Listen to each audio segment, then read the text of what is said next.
If you're an unreasonably reasonable person and want to make sick gains in the gym, pick up a Radical Centrist t-shirt at some Black Guy's Teespring store. Links in the description below. Supreme victory! Hey, what's going on, everyone? Sorry I've been gone for a while. I've actually been kind of getting my mind right. If you follow me on my second channel, and you definitely should be, you'll know all about what's been going on. And in between that, I've just been posting a lot of Disney drum covers.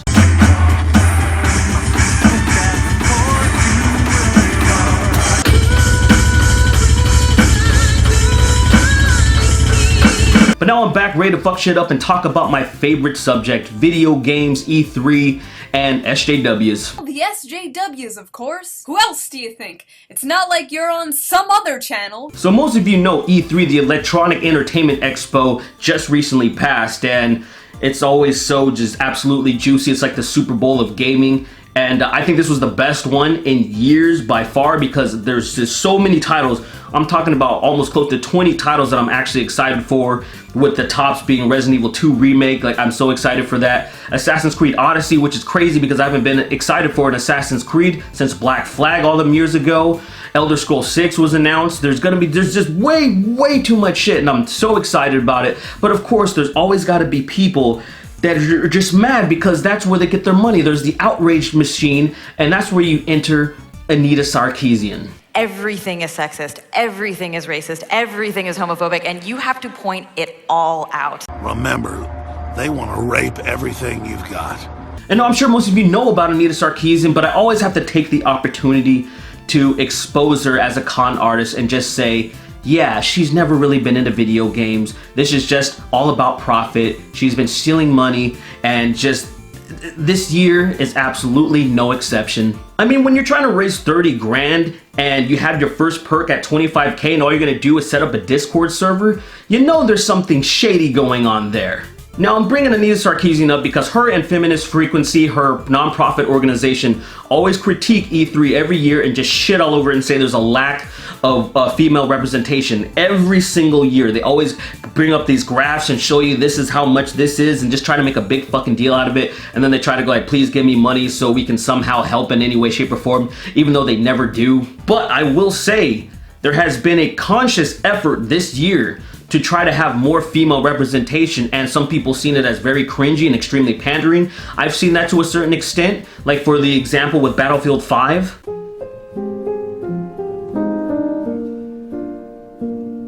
You have the head of design over at DICE, Alan Kurtz, that was saying, and I quote, "I knew this was going to be a fight when I pushed for female soldiers in Battlefield. I have a daughter, and I don't want to ever have to answer her question of, why can't I make a character that looks like me, with, because you're a girl.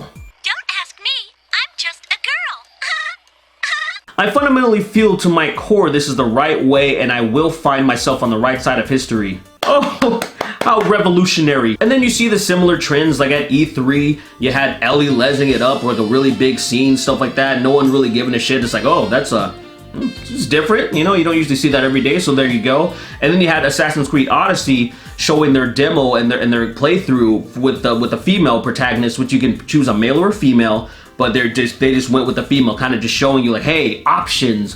And of course there's a little people that were bitching about that too, but I don't really give a fuck about them. And really, I didn't even see a huge problem with the Battlefield thing, because in my opinion, and this is just my opinion, like, I'm not, when it comes to video games, I'm completely in the realm of fantasy, and I don't really care that much about historical accuracy, but I do understand the people that love the Battlefield franchise were pissed off about that, and maybe they're pissed off a little bit about, you know, historical inaccuracy in Assassin's Creed, because sometimes, but I'm like, I don't know, man, that's not me, but I digress. So even though there's a clear effort to do something better to empower women, it is clearly not enough for Anita Sarkeesian by looking at her graph. So if you go to feministfrequency.com, you'll see this graph, and then it explains what is the actual problem. The percentage of games shown at E3 that focus on women have hovered around 7 to 9% range over the past few years.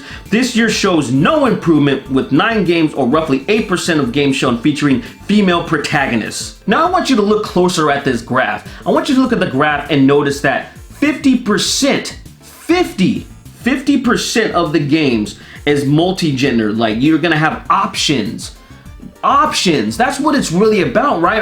Don't you want options? Don't you want the option to play as a female or a male or whatever the fuck? But no, it's all about, we just want games that are just specifically focused on women. And it's like, come the fuck on, bro. What annoys me to no end about this is clearly that the gaming industry is making a conscious effort. You can see it. It's kind of slapping you in the face a little bit. And it's just not enough. It's like, hey, even though there's a lot of options, there isn't just women just taking over. And it's like, I'm sorry, it's never going to happen. It's one of those things that when it comes to video games, when it comes to consoles, when it comes to PC, usually guys just dominate. That's just, they're the ones that are usually buying it. They're usually the greasy motherfuckers that are lined up to get games when you go to releases, because I've been to plenty of them.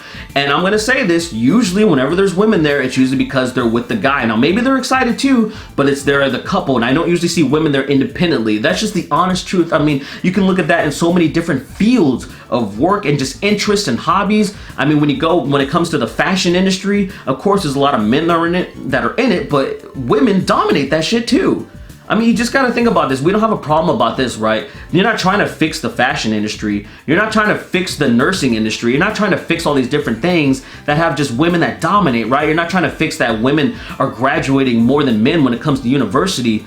These aren't things that you're trying to correct, right? It's just all about like this gaming issue, because it's your niche. It's where you make your money. It's where you've conned a lot of motherfuckers, and you have to create a problem. There has to be a problem. Even if for the next E3 2019, if it was all girls, all leading roles, all women, you would have to create a problem. Not just Anita Sarkeesian, her buddies, you know, the people that write all these retarded articles too. John McIntosh, the cuck boy that used to work with her, probably still does. Here's our quick list of 5 tips for respectfully engaging with feminism. There's a lot of pain and shame in those eyes. They always gotta find a problem, and it's like, it's never enough.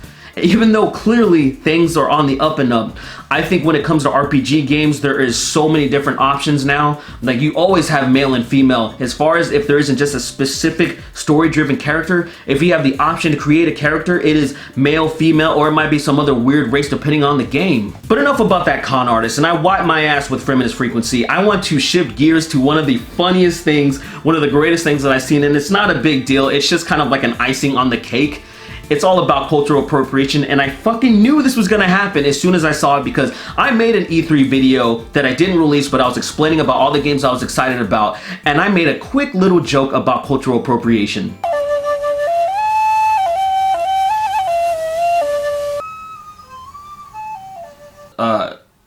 Would this be considered cultural appropriation, or...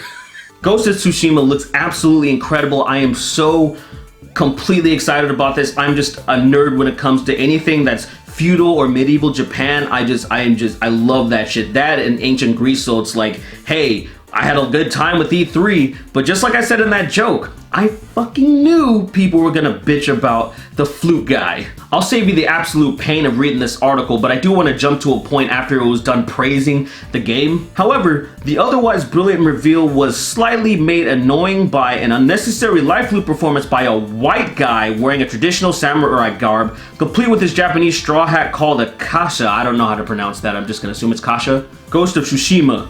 White dude flute simulator. Nothing could be more representative of Ghost of Tsushima than a white dude playing the flute like he's from feudal Japan. This is how you want to sell this game? Ghost of Tsushima, really? Why the fuck am I not fucking surprised? And this one's my absolute favorite one. Can someone at Sony please explain me why you chose not to hire a Japanese performer to wear traditional Japanese wardrobe for a Japanese game? This is extremely offensive to your Asian American consumers and blatant cultural appropriation. Please explain. So yeah, that was all pretty cancerous, but this has a good ending because there was a Japanese person that came to the rescue. Hello, I am Japanese. Let me explain.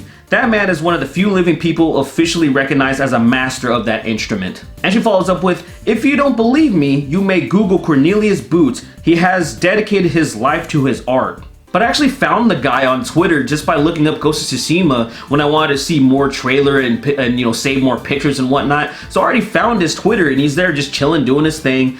Everybody's leaving him alone, and so it's just good times all around, you know? Like, it's not a big deal, obviously, but it's fucking crazy that people are trying to make it a big fucking deal. Like, obviously, people sunk a lot of time and effort into making this game looks pretty fucking authentic and awesome. And so they're gonna get some guy that probably has some type of clout, you know? I don't think they just pulled a random fucking white guy off the street and just like, hey bitch, put on this traditional garb and then go fucking blow the flute. Like, no, I think there's something behind it. Maybe people should investigate just a little bit of their time. But that's it. I just wanted to point out that bullshit, you know, because it's always good. It's always fun to just poke fun at these idiots that just can't shut up about things, especially when it comes to Nita Sarkeesian. Anytime she pops up and has to say something stupid, you kind of have to just, you know, just swat, just get the fuck out of here. But that's it. You guys have a wonderful day, and I will see you in the next video.